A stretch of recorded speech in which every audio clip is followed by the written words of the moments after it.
Welcome back to my channel, Darksiders Comics, and today we're gonna review Creed vs. Cyberfrog, written and drawn by Ethan Van Sciver and Trent Kaniuga by Harris Comics #1. I got this copy from someone on Facebook. I didn't know what it was, but I was intrigued by it. This is also a signed copy by Ethan from 1997, so that's cool. So what is this about? This is one of those crossovers that was big in the 90s. And I'm not familiar with Creed or what he is and what he can do. But hey, let's find out. So we start in the city and we see Cyberfrog on the rooftops. And, oh, it's a little bit too far. You can see here, the city is getting attacked by giant lobsters. And we see here Ethan's art shine. His art is always fantastic. It's very detailed. It's beautiful to look at. And by the way, this is of course as you can see, a black and white comic. I love black and white.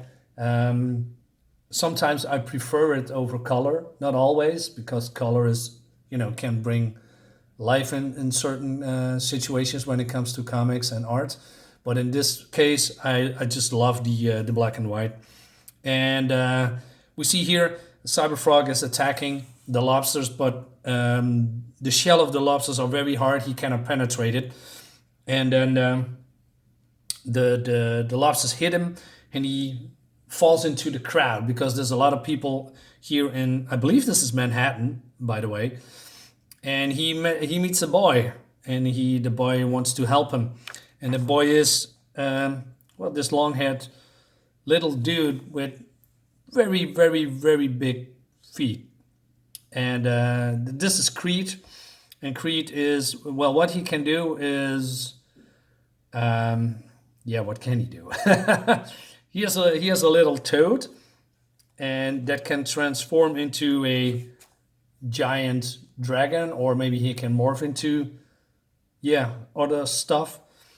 And what the dragon is doing, he uses his fire to, kill the lobsters and, burning him, ending the threat of the city. So what Cyberfrog is doing, he uses his tongue to, make the bodies explode, because I don't know all of the powers of Cyberfrog, but apparently he can with his tongue. In his tongue there lies mini grenades, or he can detonate grenades with his tongues because the grenades are in his tongue, or explosive. And he blows up the two big giant lobsters. And what happens is that, there's lobster flesh raining down from the sky, and people are eating it. So there's some humor in here. I'm not sure if I like the humor. It's not really my thing. But hey, it's the 90s. It's full of weird humor and weird characters and etc. and with storylines. So the thread is ended, right? Well, not really, because Creed has powers in a dream world. So in the real world, he can do nothing, but in the dream world, and he has to be asleep or unconscious or something. So he gets hit by a giant lobster claw, and he gets, transported to the dream world. And there are some enemies that wants to get rid of him.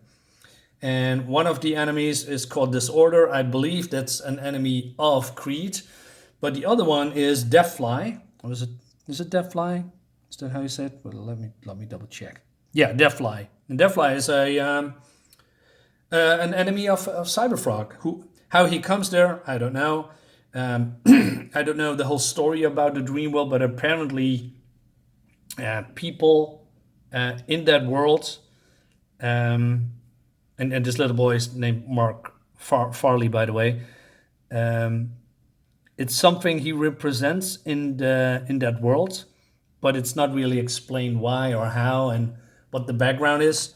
And to be honest, the Creed character is not really interesting, in my opinion, at all. It's more like it's just a guy from the 90s with long hair and big feet. The character design is not really, what do you say, special or interesting.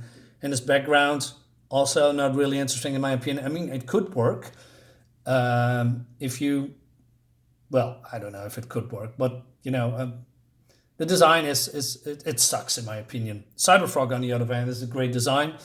And yeah, well, we see here Deathfly give Creed or Mark an amulet, and that amulet is the Myriad amulet. It has great power, and well, Creed takes it, but what he doesn't know is that if you take the amulet, it can transform the person into an evil being, and that evil being's getting angry and go on a rampage and etc. etc.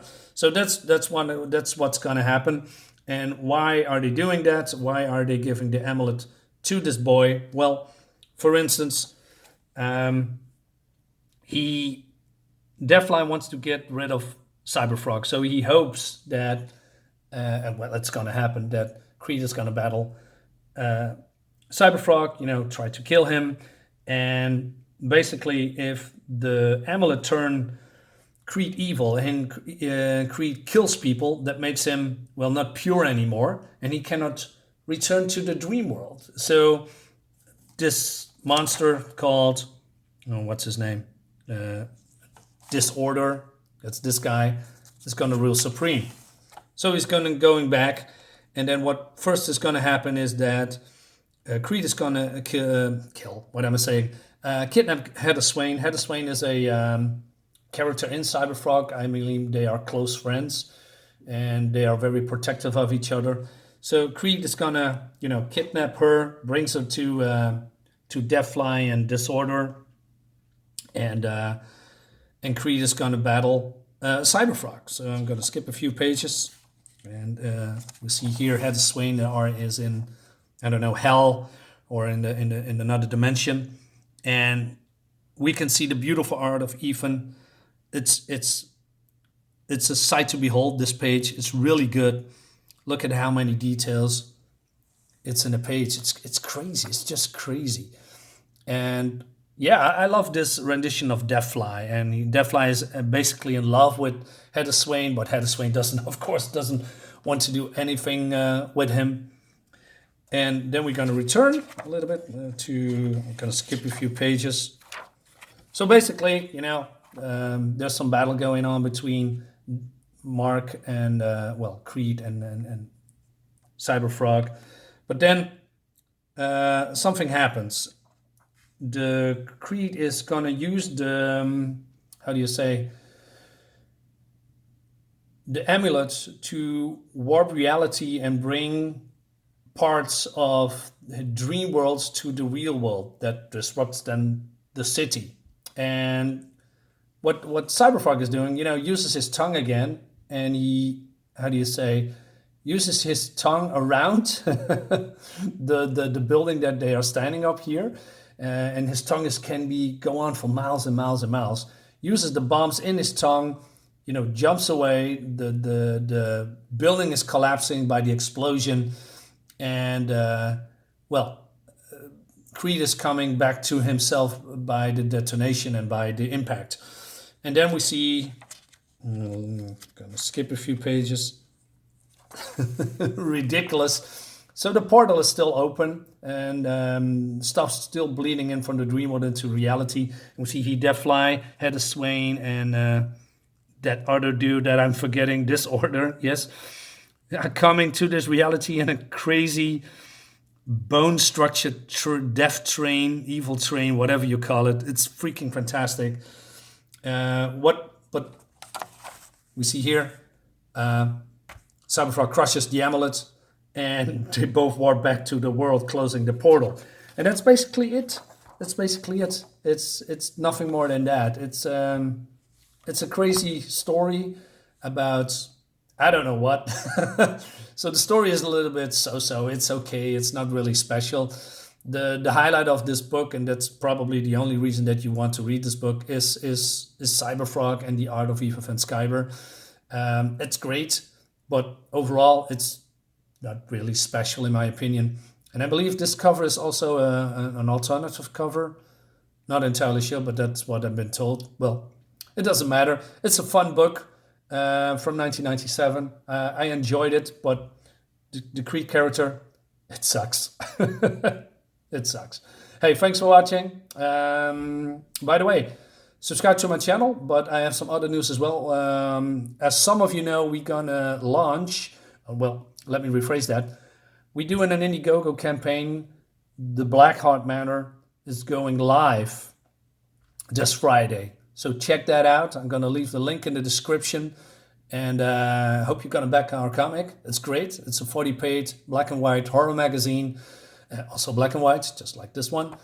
And yeah, let's see what happens. Well, that's it for the video. Thanks for watching again. See you next time.